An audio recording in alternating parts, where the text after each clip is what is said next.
Have you ever lifted the lid of your compost bin and had to shut it right away because of that indescribable smell? Or maybe you were excited to start composting your kitchen scraps, but after a few weeks, all you saw was either a pile of dry, crusty waste, or worse, a soggy mess that smelled like half-rotten garbage? I believe many of us have been there. I certainly have. In the beginning, I thought composting was simple. Just gather veggie peels, coffee grounds, banana skins, bury them, and let time do the rest. But the result? A foul-smelling, hot pot I couldn't even stand near. That failure taught me something important. Composting isn't about getting rid of waste. It's about creating new life from what we once threw away. It's learning to listen to nature and observe her quiet transformations. 1. Compost, the symphony of life. Imagine this. Inside every banana peel, every wilted leaf, every spoonful of coffee grounds, there are millions of microorganisms waiting to wake up. When we compost, we're actually nurturing a tiny ecosystem. Billions of living workers transforming waste into fertile living soil. It may sound poetic, but picture it like this. In a small compost bin in your backyard, there's a whole miniature universe where carbon, nitrogen, moisture, and oxygen blend together like a piece of music. And when one note goes off, that sour smell you notice is the wrong note in nature's symphony. For beginners, the most common mistake is not balancing greens and browns. Greens are your kitchen scraps, fruit peels, coffee grounds, fresh veggie waste, rich in nitrogen. Browns are the dry stuff, dried leaves, shredded paper, sawdust, rich in carbon.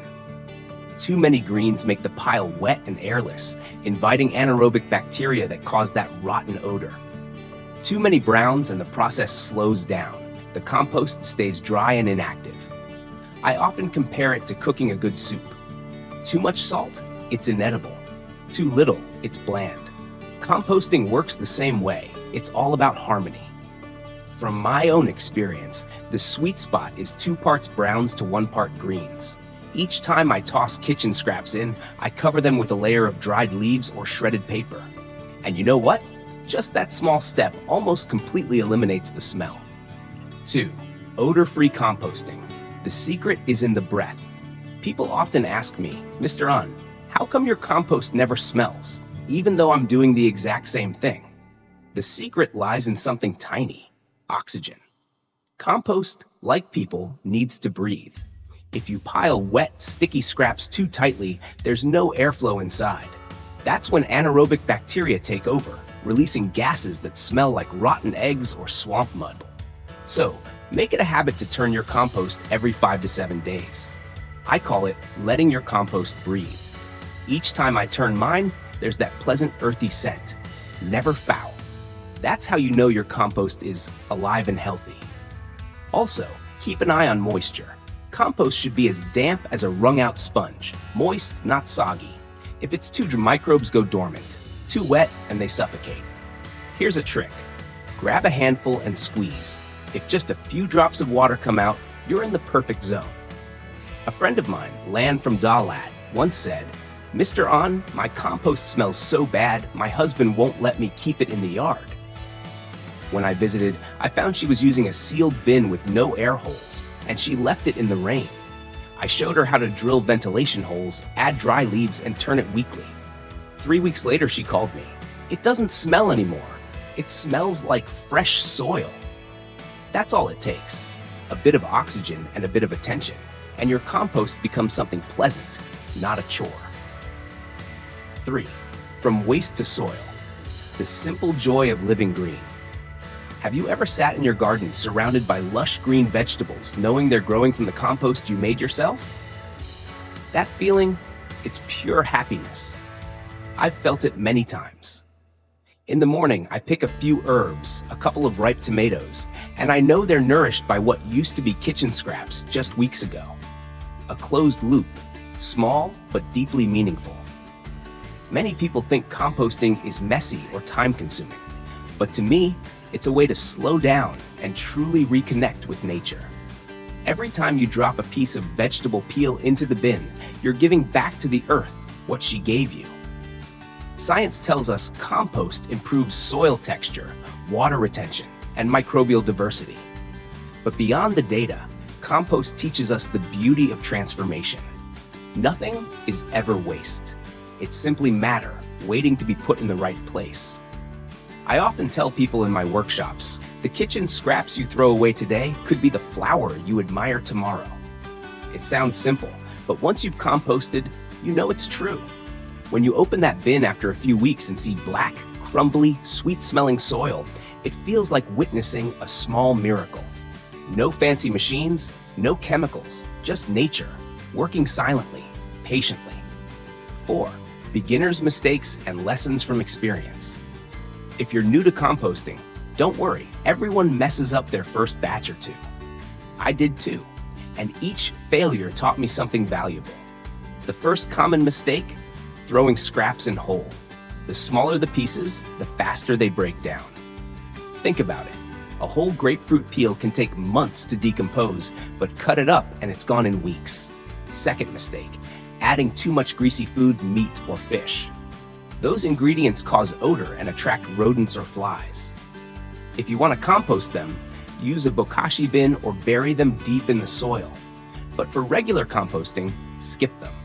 Third mistake, not observing. Compost is a living system.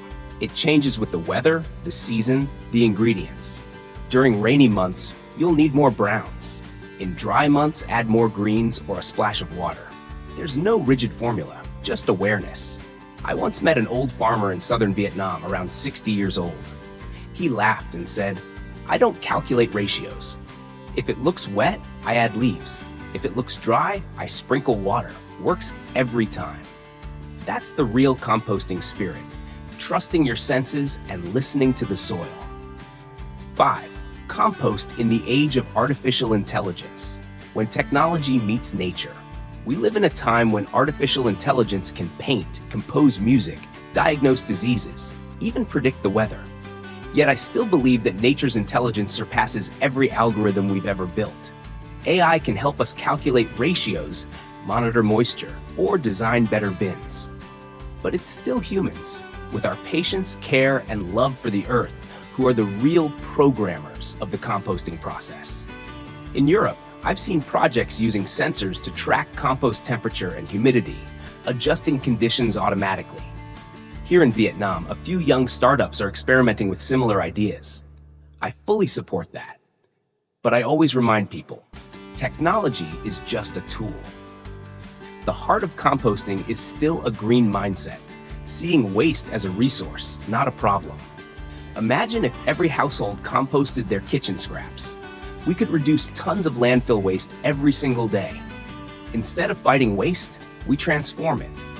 That's true intelligence, the harmony between humans and nature. 6. From kitchen waste to simple happiness.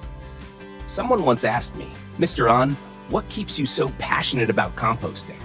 I smiled and said, "Because compost teaches me patience and gratitude." Every time I look at my compost, I'm reminded that everything in life can be reborn, if given the right time and conditions. Just like us humans, when we can breathe, when we're nourished, we too blossom in our own way. Composting isn't just about protecting the environment. It's a way of life, learning to slow down, observe, and trust the natural process. So if you're watching this right now, I invite you to start today. Place a small bin in your kitchen.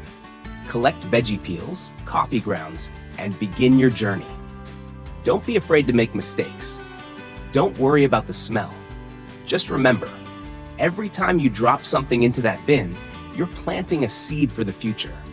And one day, when you open it and see that rich, dark, earthy compost, you'll smile, realizing that from the smallest, simplest things, we can create something truly meaningful. If you found this video helpful, leave me a comment below. Have you ever tried composting before?